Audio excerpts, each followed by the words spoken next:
Thank you, Pavel.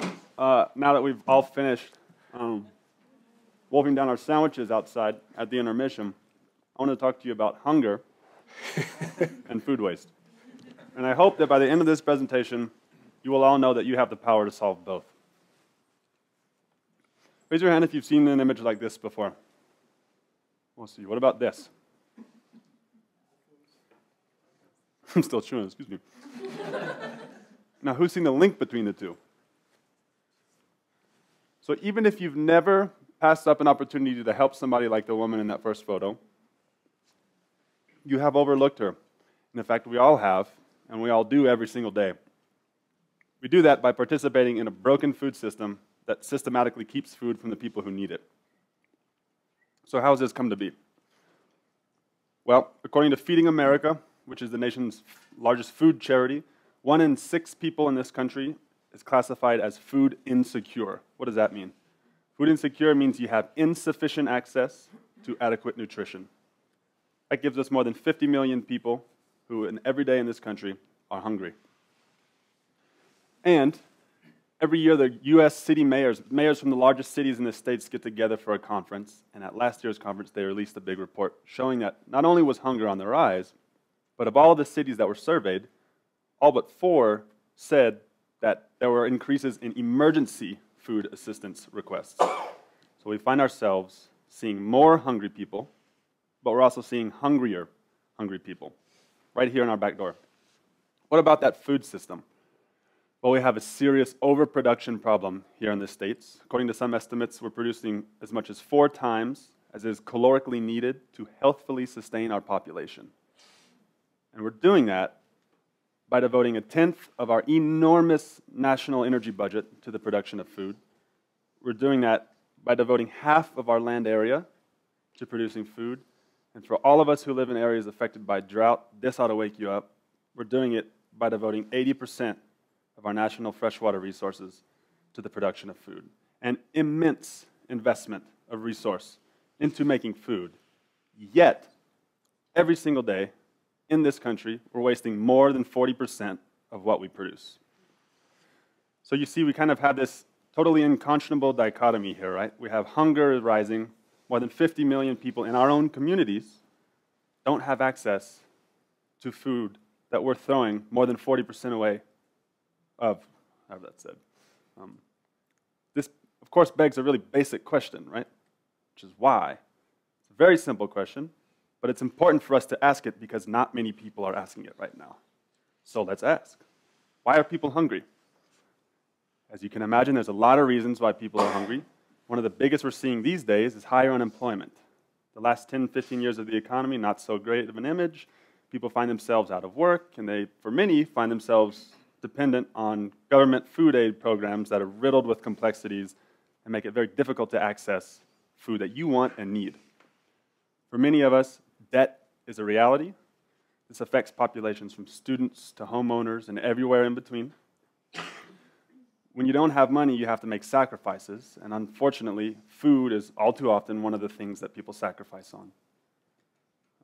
Healthcare costs, they're on the rise for a lot of families, especially low-income families. Having to go to the doctor can mean having to make a difficult decision. Do you pay to go to the doctor, or do you pay to get the food that you need to feed your family? For specifically our immigrant and migrant worker populations, unsteady labor, not knowing when your next paycheck is, makes it difficult to ensure access to food, making it sparing at best. Likewise, for our elderly and infirm population, they may not have support system. There may be no family to help extend their access to food, so they find themselves left to their own devices, which are often very near and difficult to find nutrition through. Lastly, the alarmingly common and increasing reality for many people in the States of homelessness means dealing with fighting day to day to get your basic needs met, food being the primary of them. Now, what I want to impress on everybody here today is that we aren't really in a place to judge any of these reasons. We don't get to say why having or being hungry because you have debt is good or bad. And there's a few reasons why we don't get to judge that. Mainly because any one of us could find ourselves in any one of these situations as soon as tomorrow. But also, we don't get to judge because it doesn't really matter what we think. The point is, these people are already hungry. What we have to realize as a society is that access to nutritious food, which is indeed access to health, is a fundamental human right to which everybody is entitled, whether you're hungry or not. Now, what about that food system? Well, to illustrate this, I had a lot of fun thinking about this talk, and to illustrate why we're wasting 40% of our food, I brought in some props. This bag is a bag full of produce that I either got from the dumpster behind grocery stores last night or got from the waste stream of a grocery store this morning. And I thought, well, you know what? Let's illustrate the actual food that's being wasted. So let's take 10 of these pieces of wasted produce. This tomato doesn't look so bad, does it? But it was in the trash can. Let's take, a box of strawberries here. I'll try to make this quick. Got a bell pepper, thing of asparagus. There's a nice red pepper in here. 1, 2, 3, 4, 5, 6, 7. Orange. And tomato, 8, 9. And another avocado. And I'll set the rest of this right down here. But let's just imagine that all 10 of these items represent all of, and let's keep it simple, the fruits and veggies alone that we produce in America, because the meat food group, the dairy, fish, and grains are whole other big systems with their own set of issues. But let's just focus on fruits and veggies and imagine that this represents everything we produce. Let's go to the beginning of the food system, and I'll walk you through and show you where we're wasting our food so we can get a better sense of this. Where does our food come from? You shouldn't have saw that. Where does our food come from in the States? Where does it start, our food system? It starts on farms, right? So the first thing we need to know about farmers is that they're in the business of growing food, which is to say that they grow food to make money. So, naturally, growing more food gives you potential to make more money. It's not the only reason a farmer would ever grow extra food. There are plenty of justifiably great reasons. For example, to mitigate potential weather catastrophes. Let's say you're a corn farmer and a hailstorm comes into your crops right before harvest. If you had some extra acres planted, then you would be able to give more or sell more and allow yourself to grow food again next year. It's a great reason. But also, you need people to buy your food. And the people who are buying food from farmers, our retailers and distributors in this country, have a long list of arbitrary and largely aesthetic regulations that they set on what they can buy from farmers, what they will buy from farmers. There's a reason you never see bent carrots in the grocery store, or straight bananas, or anything like a lumpy apple. All those gala apples are the same size and they look the same. Any of you who are gardeners, of course, know that not everything that comes out of the ground looks perfect. And you also know that that doesn't mean it's a bad carrot or it's a bad banana. It just means it can't get sold in the grocery store. So take a step back and imagine you're one of these farmers and you say, okay, great, I have all of this produce, and I know that the retailers and distributors that I'm trying to sell it to aren't going to buy this from me because it's not perfect. It's a bent carrot, it's a slightly straight banana. What am I going to do? Well, at that point, it's literally not worth my time as a farmer to harvest it because nobody's going to buy it. So what do? I leave it in the field. This is an all too common sight in our own nation, in the state of Florida, and these are all oranges. So to illustrate that, at this stage in our food production, we're going to lose 24% of our fruits and vegetables before anything reaches a grocery store. So this tomato, in the trash. This avocado, in the trash. Let's take half of these bananas, and let's throw them in the trash. Then we get to the grocery store, right? The stuff that does filter or get through that regulation, or those regulations set by the grocery stores, purchased en masse, shows up in a big 18-wheeler to the grocery store, and what do? They set it up like this in these massive displays with big bright colors, big piles of pyramids of plums and mounds of mangoes and all these things that we always see in grocery stores.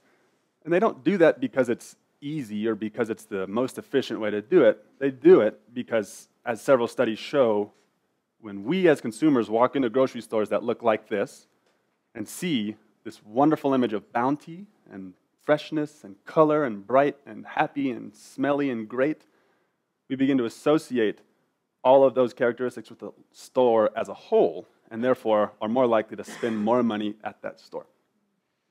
To perpetuate this sense of overflowing bounty and freshness, these grocery stores will replace things on the floor very early and very often because it gets them more money. We have to remember that grocery stores are in the business of selling food. So they're going to do what's in their best business interest. But that's not the only reason that food gets wasted in grocery stores. There are human beings that are the people in charge of doing orders and tracking the receiving. And guess what? Humans make mistakes.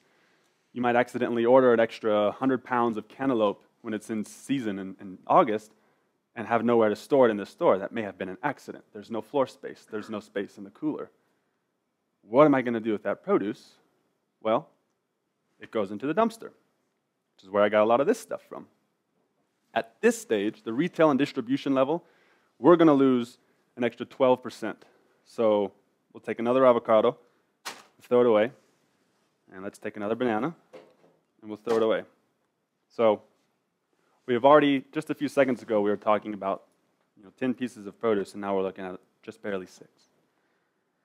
So it is incumbent on us as consumers and as business people to start pushing these businesses and grocery stores to find other ways to use that produce more efficiently and effectively. There's no real reason that any of this stuff should be thrown away. Why not make another secondary market or find some way to sell it at a reduced price just so that it gets used? It makes grocery stores more money than throwing it away anyways. We have to start thinking about solutions to these problems. The last stage of our food chain is us, right? We go to these grocery stores that have these big piles, and we go in with our big tote bags, and we see this massive amount of pretty much everything we want, right? It's always there. We can go get an apple anytime. So we go load up our totes, we go through the checkout, hop in our car, drive home, and then what do? Well, we open up our fridge for a lot of us, shove everything to the back, and put the new stuff in the front, right? Suddenly, all of those things that were in the front of your fridge, out of sight, out of mind, don't really have to think about it anymore because it's not staring at you in the face every morning. So we plain old forget what we've purchased. Not only do we do that, but a lot of the times we get tricked by these best buy or sell by markings on the things that we purchased. We get tricked into thinking, oh, if it's past that date, it's not okay to eat. It's not even safe. I'm going to get sick. When in reality, best buy and sell by have absolutely no bearing in food safety whatsoever. It's only to help grocery stores track their inventory. Thirdly, a lot of times we buy things, for example, this little booger here, this banana, might start getting a little brown on us, and we say, oh, no, brown banana, it's supposed to be yellow. And we say, oh, I might get sick if I eat that. I don't know how to use it anyways. And we throw it out because we don't really know what to do with it. At this stage, this last little bit here, we're going to lose another 28%. This is people like you and I going to waste another 28% of the food of the fruits and veggies that we've bought. So let's do this. Yeah, I think the orange looks a little worse. We were just talking about 10 pieces of produce. We're looking at 3.2 right now.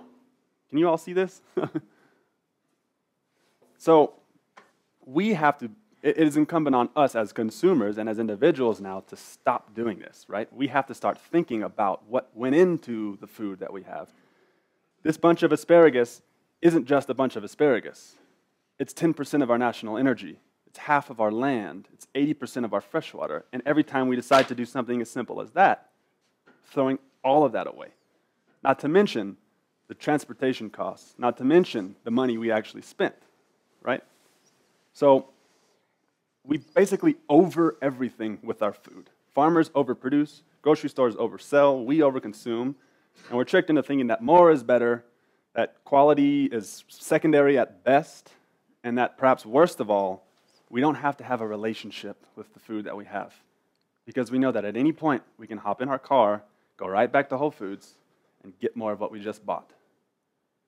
That's the worst fallacy of all. Because at this moment, there are still more than 50 million people in this country who don't have access to the things that we're throwing away. We can't do this any longer. Luckily, some people are doing things about it. I'm part of a local organization here called Boulder Food Rescue. It's providing some really innovative thoughts on the problems of hunger and food waste and really practical solutions to both. It's born of a really simple idea.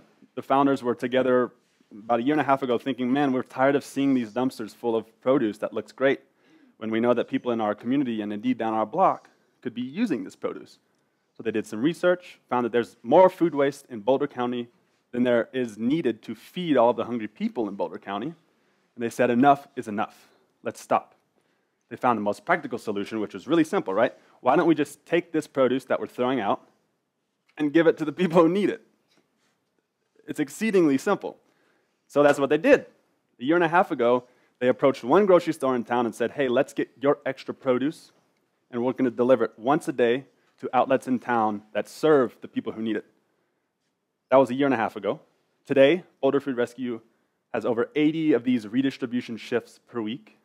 We've rescued over 260,000 pounds of food, and we continue to feed thousands of meals to local individuals who are absolutely in need of this nutrition. And it's this just-in-time model that we're showing works, right?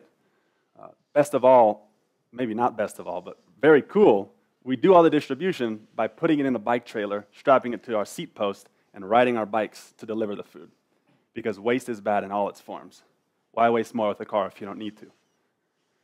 That's just one way that people are addressing this issue. There are plenty of other organizations around the world that are focusing on it. Love Food, Hate Waste is a great group out of the UK that focuses on the you and I's, the consumers, right? They say, let's give practical knowledge, let's throw some workshops and give you recipes to better use what you already have so you don't waste 28% in your home. DC Central Kitchen is a fantastic group in DC, Washington, DC. They collect recycled food from local farms and local food outlets, and they empower unemployed locals to cook and redistribute those foods, or meals, these very nutritious meals made from that food to low-income individuals in their communities. It's an awesome way for food to be a community-building tool. Lastly, a really cool group in France that's appearing all over the country is called Disco Soup. Very simple, beautiful idea. Let's collect the extra produce at farmers markets, and let's cook a huge freaking meal and share it with everybody so we can appreciate the real importance and value of food. Now, all of these local organizations are proving that they're sources of real positive change in their communities, and they're all started by people like you and I, by the way. We're not talking about anything special. It's never been more important with food because we simply cannot continue to waste this much food while there are so many people in our communities that are hungry. I'm not here to tell you you have to be a superstar. I'm not here to try and convince you to start an empire to solve hunger or food waste. All you have to do is care. That's really it. So you've seen the facts. You've woken up and you've smelled the wasted coffee. What will you do about it? Thanks.